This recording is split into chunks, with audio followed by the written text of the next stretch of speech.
Hello everyone. ఈరోజు నేను చేయబోయే రెసిపీ ఆలు మేతి కర్రీ అండి. చాలా చాలా టేస్టీగా ఉంటుంది. అండ్ చపాతీస్‌తో గానీ, రోటీస్‌తో గానీ చాలా చాలా బావుంటుంది. అండ్ ఎస్పెషల్లీ చలికాలం తప్పకుండా మెంతికూర తినాలండి. మెంతికూర ఆరోగ్యానికి చాలా మంచిది. సో, ఇక్కడ చూడండి, ఈ మెంతికూర అయితే నేను ఇంట్లోనే చిన్న ఫ్లవర్ పాట్స్‌లో వేసి పెంచుకున్నాను. 15 డేస్‌కి ఇలా తయారవుతుంది. సో, వాటిని కాడలన్నీ తీసి ఓన్లీ ఆకులు మాత్రమే తీసుకున్నాను. మెంతికూర చేదు రాకుండా ఉండాలంటే కొంచెం ఆయిల్‌లో ఫ్రై చేయాలండి. అయితే ఇక్కడ మనం చేస్తుంది ఆలు మేతి కాబట్టి ముందుగా కొంచెం ఒక 3 స్పూన్స్ ఆయిల్ తీసుకోండి. దానిలో పోపు దినుసులన్నీ ఆవాలు, జీలకర్ర వేసుకోండి. అవి కొంచెం చిటపటలాడగానే ఇలా ఉల్లిపాయలు వేస్తున్నాను. ఈ ఉల్లిపాయలు చిన్న ఉల్లిపాయలండి. షాలట్స్ అంటాం కదా అవండి. అందుకే ఇవి ఒక 10 వరకు తీసుకున్నాను. అదే మీరైతే ఒక 2-3 మీడియం సైజు ఆనియన్స్ కట్ చేసుకోండి. అలాగే ఒక 4, 5 పచ్చిమిర్చి కూడా వేసుకొని చక్కగా ఫ్రై చేసుకోండి. నార్మల్ కర్రీ ఉన్నట్టే అండి, చాలా సింపుల్ బట్ వెరీ టేస్టీ. చూడండి ఇలా ఉండాలి. చిన్న చిన్న ఉల్లిపాయలండి ఇవి.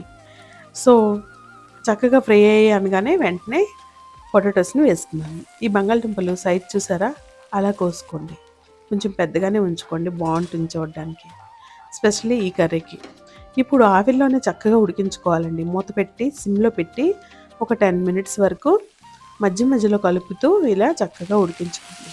ఉప్పు అసలు వేయొద్దండి. కొంచెం ఇలా ఒక చిన్న కలర్ మారి కొంచెం బ్రౌన్‌గా వేగింది అనగానే మిగతా ఇంగ్రీడియంట్స్ యాడ్ చేయండి. పసుపు ఇక్కడ నేను పావు స్పూన్ వేసుకున్నాను. ఉప్పు కూడా సరిపోయినంత. అలాగే కారం 1 స్పూను, ధనియా పొడి 1 స్పూన్. ఇవన్నీ వేసుకోండి. ఇంతే, ఇంకేం మసాలాస్ అవసరం లేదు.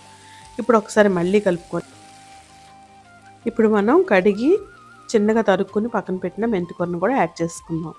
చూడండి, 1/2 కిలో బంగాళదుంపలకి ఈ మాత్రం మెంతికూర చాలండి. ఇప్పుడు యాడ్ చేసేసుకుందాం. ఈ మేతి కర్రీ చాలా మంచి స్మెల్ వస్తుందండి. అసలు చాలా మంచి రుచి ఉంటుంది. రైస్‌తో కంటే చపాతీస్తోనే చాలా బాగుంటుందండి. డిన్నర్‌గా మీరు ప్రిఫర్ చేయొచ్చు. ఇప్పుడు ఒకసారి మళ్ళీ కలుపుకోవాలి. మెంతికూర వేసాక ఎక్కువసేపు ఫ్రై చేయకూడదండి. సో, ఒక 5 మినిట్స్ అయితే చాలు. ఆల్రెడీ మన పొటాటోస్ ఆల్రెడీ ఉడికిపోయాయి. ఇప్పుడు చక్కగా కలుపుకొని మళ్ళీ మూత పెట్టుకొని ఒక 5 మినిట్స్ ఉంచండి మీడియం ఫ్లేమ్‌లో. ఇప్పుడు చూడండి, ఆల్మోస్ట్ ఆల్ మన మెంతికూర అంతా మగ్గిపోయింది. ఒకసారి అంతా కలిపేసుకోండి. కలిపేసుకొని ఉప్పు అది చూసుకోండి. చూసుకొని ఇంకా రోస్ట్ కావాలంటే ఇంకొంచెం ఫ్రై చేయొచ్చు. బట్ ఈ కర్రీకి అయితే ఇదే పర్ఫెక్ట్ టెక్స్చర్ అండి. చూడండి, మన కర్రీ రెడీ అయిపోయింది. ఇప్పుడు దీనికి సరిపోయిన ఫుల్ కాస్ట్ రెడీ చేద్దాం. ఒకవైపు కాల్చాక కొంచెం కాలాక రెండో వైపు ఇలా స్టవ్ మీద వేసుకుంటే చక్కగా పొంగిపోతాయండి. చూడండి, ఒకవైపు కాల్చాను, రెండో వైపు ఇలా వేసుకున్నాను, అంతే. చాలా ఈజీ అండి ఇది. ఆయిల్ లేకుండా ఇలా ఫుల్ కాస్ట్ చేసుకోండి. సో, దీని మధ్యలో కొంచెం నెయ్యి రాసుకున్నారనుకోండి, ఒక రోటీ పైన నెయ్యి రాసుకొని ఇంకో రోటీని చక్కగా రుద్దుకుంటే చాలా చాలా టేస్ట్ ఉంటుందండి. అండ్ వేడిగా ఉన్నప్పుడే తినండి, చాలా బాగుంటాయి. ఈ ఫుల్కాస్ని మెత్తగా చేయాలంటే కొన్ని టిప్స్ ఉన్నాయండి. పిండి ఎలా కలపాలో అనేది అది నెక్స్ట్ వీడియోలో మీకు చెప్తాను. ఇప్పుడు చక్కగా నెయ్యి రాసుకున్నాను. దీన్ని మనం చేసుకున్నాం ఆలు మేతి కర్రీతో సర్వ్ చేసుకుంటే సూపర్ ఉంటుందండి. చూసారా, కర్రీ ఇప్పుడు పెట్టేసుకుందాం. ఇంక ఈ చలికాలం వస్తే చాలండి, నార్త్ ఇండియాలో అయితే ఇంకా మేతితో రకరకాల వెరైటీస్ కర్రీస్ చేస్తారండి. అందులో మీకు తెలిసే ఉండొచ్చు, మేతి చెమను, ఆలు మేతి అని. అలాగే మేతితో తేప్లా అని ఒక గుజరాతీ ఐటెం ఉంటుందండి. చాలా చాలా బాగుంటుంది. తప్పకుండా అది మీకోసం చేసి పెడతాను. డిన్నర్ టైంలో రోటీస్తో ఇలాంటి కర్రీ పర్ఫెక్ట్ ఆప్షన్ అండి.